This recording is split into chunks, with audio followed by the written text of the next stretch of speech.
congratulations! Sa April 3 na yung graduation niya.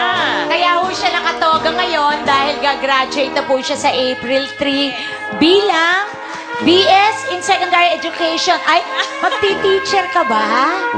Sa Philippines Women's University. Yes, sa Philippine Women's University po. Course ko po. BS Secondary Education po. Teacher.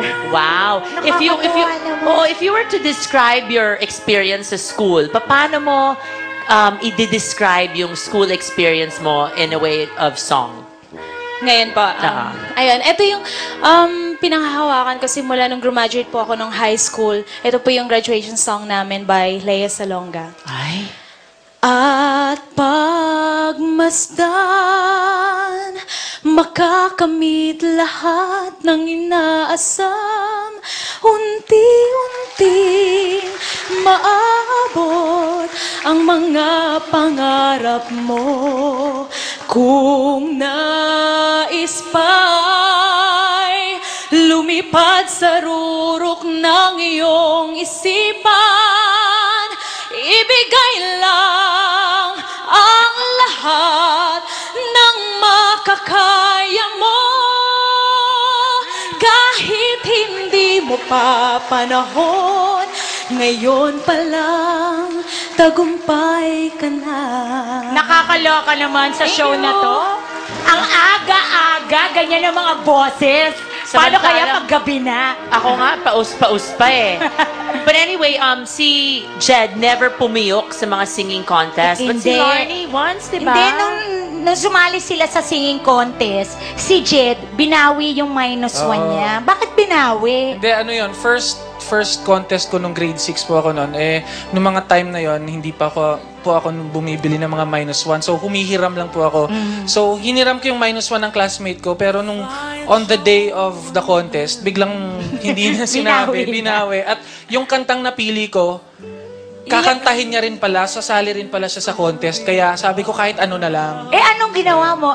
Yung -1 mo, ano yung ginamit mo doon? Humiram na lang ako ng iba. Sa iba. Sa iba.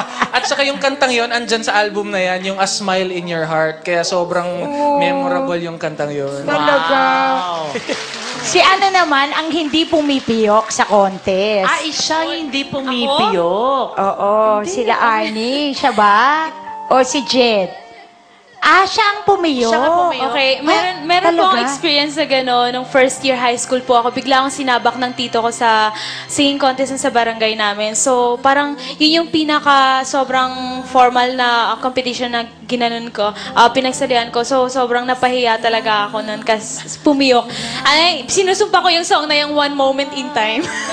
Ayun ba ang kinanta mo? One Moment in Time? Kaya sobrang nahiya ako. I'm sure ito yung tito sa bandang dulo. Opo. Yung ano. Ngayon, subukan nga natin kung ngayon mo ang hasang-hasakan. Subukan natin doon sa pinaka-todo. Pinakamataas. Okay.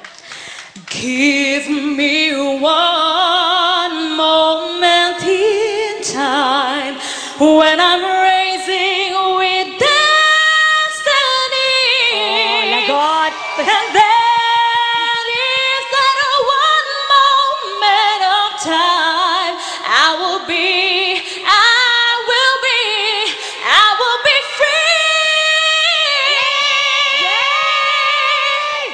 Nako, kaya ganyan ang boses niya. Dahil super iniingatan mo daw ang boses mo. You don't eat sweets, hindi ka umiinom ng malamig. Paano mo pa iniingatan ang boses mong yan? Yun po. Kasi po pag kumakanta ako and then hinom ako ng malamig na tubig, I'm sure yun na mamaos agad ako. At least as much as possible, iniiwasan kong kumain ng mga sweets and salty foods and yun yung mga malalamig. Si Jed naman, dead man sa mga ganun. Wala kang ganun no? Wala, siguro sanayan kasi galing akong banda. So, yung puyat, yung usok sa mga nagyoyosi sa mga bars. So, parang nasanay siguro, na-immune na. At hindi ko siya sinanay na bini-baby-baby. So, Pero ang alam ko, hindi ka masyado nagpupulit.